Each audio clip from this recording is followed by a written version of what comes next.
Hello everyone, स्वागत है आपका स्टडी रूल में। फ्रेंड्स, आज हम लोग जानेंगे क्या कक्षा 10 के गणित का है आपका प्रश्नावली 3.1। ठीक है, दो चर वाले रैखिक समीकरण। देखिए इसमें करना क्या है।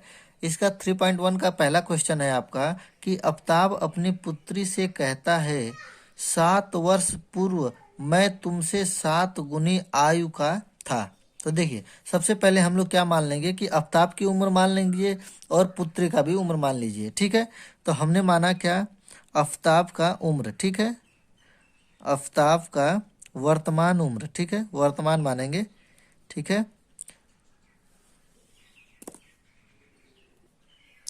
देखिए मान लिया मैंने आफ्ताब का वर्तमान उम्र। ठीक है, या आयु, उम्र मान लिया मैंने कितना, x वर्ष। ठीक है, अब देखिए पुत्री का भी मान लेंगे। ठीक है, पुत्री का वर्तमान उम्र, इसका मैंने क्या मान लिया, y वर्ष। ठीक है, अब देखिए क्या कह रहा है कि 7 वर्ष पूर्व। तो 7 वर्ष पूर्व का मतलब क्या है, दोनों की आयु 7 वर्ष क्या हो जाएगी, कम हो जाएगी। ठीक है, यहाँ पे लिखेंगे क्या, प्रश्नानुसार। ठीक है, प्रश्नानुसार, प्रश्न के अनुसार क्या कह रहा है भाई, 7 वर्ष पूर्व। ठीक है, 7 वर्ष मैंने यहाँ पे आफ्ताब की उम्र में भी 7 वर्ष कम कर दिया और यहाँ पे पुत्री के भी उम्र में 7 वर्ष कम कर दिया।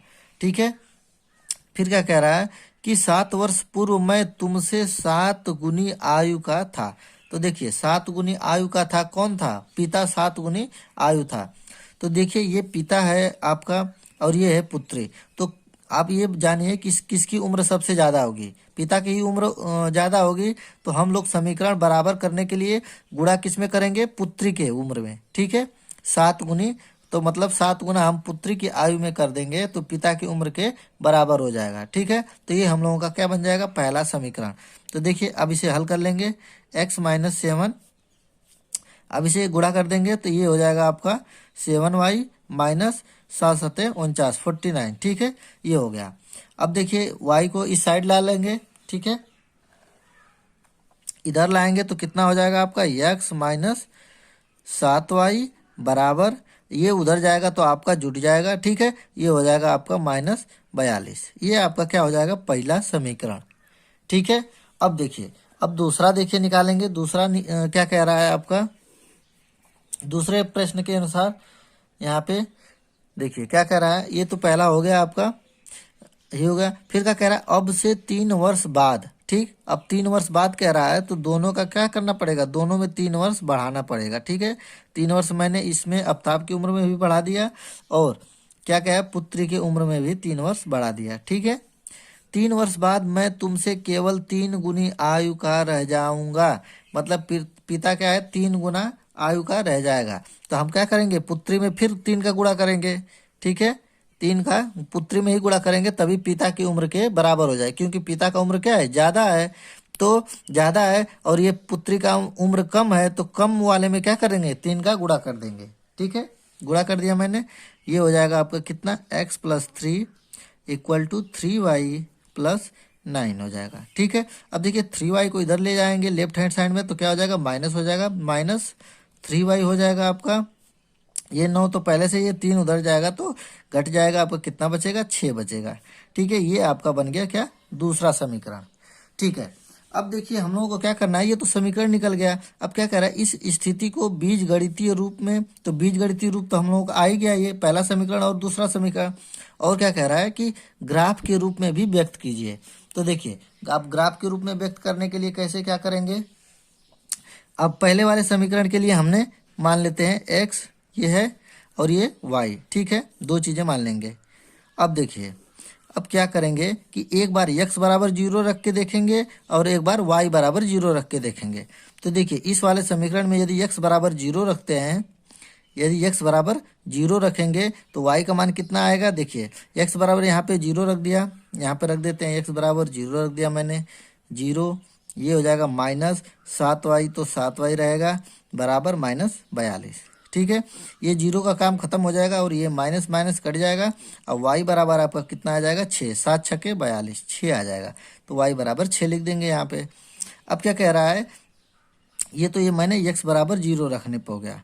अब देखिए क्या करेंगे कि y बराबर 0 रखने पर क्या होगा।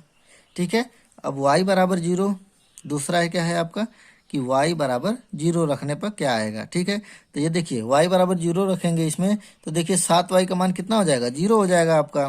तो x माइनस 0 बराबर -42। ठीक है, यदि अर्थात ये तो 0 खत्म हो जाएगा आपका, x बराबर कितना आ जाएगा आपका -42। तो यहाँ पे लिख देंगे क्या, -42। ठीक है, ये तो पहले समीकरण से हम लोगों को मिल गया। अब क्या करेंगे दूसरे वाले समीकरण में। ठीक है, दूसरे वाले समीकरण में ऐसे ही करेंगे, क्या x y लिख लेंगे यहाँ पे। ठीक है, इसमें भी क्या करेंगे, एक बार x बराबर 0 लेंगे, तो x बराबर 0 लेंगे तो क्या हो जाएगा आपका कि ये 0 माइनस 3y बराबर 6। ठीक है, 0 का काम खत्म हो जाएगा आपका। ये y बराबर कितना हो जाएगा, 3 दूना के 6 -2 हो जाएगा। ठीक है, तो x बराबर 0 रखेंगे तो y का मान कितना आ रहा है, -2। अब क्या करेंगे, y का मान 0 रख लीजिए। ठीक है, y बराबर 0 रखेंगे, तो y बराबर 0 रखेंगे तो देखिए समीकरण में क्या हो जाएगा, यहाँ पे x माइनस y बराबर 0 कर देंगे तो 3 में 0 का गुणा होगा तो 0 कर देगा, बराबर 6 हो जाएगा। अर्थात x बराबर कितना आ गया आपका, 6 आ जाएगा। ठीक है, यहाँ पे लिख लेंगे 6 को मिल गया। पॉइंट क्या मिल गया, एक तो 0 6 मिल गया आपका। ठीक है, इस वाले समीकरण के लिए 0 6 और दूसरा क्या है आपका -42 और 0। ठीक है, ये पहले समीकरण का है हम लोगों का बिंदु। इसे एक रेखा मिलेगी और दूसरी क्या है आपकी 0 -2। ठीक है, दूसरा क्या है आपका 6 और 0। ठीक है, अब यही दो रेखाएं बनेंगी, एक ये रेखा है और एक दूसरी रेखा, और ये अपनी देखेंगे कहीं और कहीं ना कहीं एक दूसरे बिंदु को प्रतिच्छेदित करेंगी। ठीक है, तो अब देखिए इसको हल करेंगे। ये देखिए मैंने ग्राफ खींच लिया है। जैसे यहाँ पे देखिए इस वाले को क्या बोलते हैं, एक्स एक्सिस बोलते हैं और दूसरे वाले को वाई एक्सिस। तो इधर आपका क्या एक्स प्लस पॉजिटिव होता है और दूसरे साइड क्या होता है, एक्स निगेटिव होता है। उसी तरफ वाई देखिए ऊपर का क्या होता है, पॉजिटिव होता है और नीचे का निगेटिव होता है। तो मैंने 10-10 का अंतर पे ले लिया है। ठीक है, तो पहला है आपका पहला रेखा जो है कि 0 और 6, तो 0 और 6 आपका कहाँ आएगा, देखिए x बराबर क्या है आपका 0 है। ठीक है, तो x बराबर क्या कर देंगे, 0 कर देंगे, और y 6 है तो पॉजिटिव में है 6, तो यहाँ पे मैंने 10 लिया है तो 6 आपका कहाँ पे आएगा, मान लीजिए यहाँ पे आएगा। ठीक है, तो ये आपका हो जाएगा कितना, 0 और 6। ठीक है, इसे लिख लेंगे क्या, 0 और 6, 0 6। ठीक है, दूसरा क्या है आपका -42 और 0। तो देखिए यहाँ पे x बराबर कितना दिया है, -42।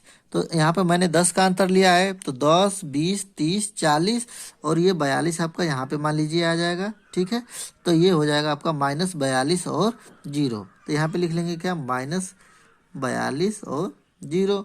और ये इस रेखा को क्या कर देंगे, इसे खींच देंगे। ठीक है, दोनों को मिलाते हुए, ये मैंने मिलाते हुए ये रेखा खींच दिया। ठीक है,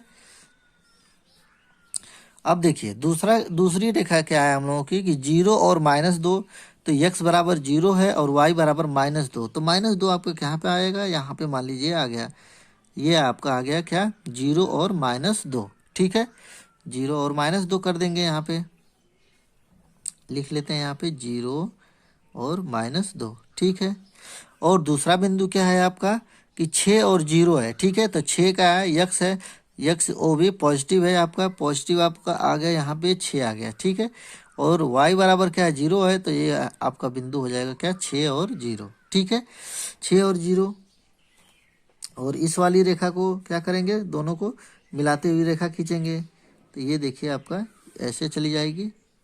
ठीक है, ये हो जाएगा, और ये इसको करेंगे तो ये आपका प्रतिच्छेदी बिंदु होगा, जो इसका दोनों का हल हो जाएगा। ठीक है, और x और y का मान यदि निकालेंगे तो यही आपका आएगा यहाँ पे। ठीक है, तो ये आपका ग्राफ के रूप में इसे निरूपित कर दिया। ठीक है, यदि आप लोगों को ऐसे ही मान लीजिए जो भी है, 2 और क्वेश्चन है इसमें, इसी तरह से आप लोग इसे लगा सकते हैं। ठीक है, यदि आप लोगों को ये अच्छी लगती है तो प्लीज़ लाइक करें।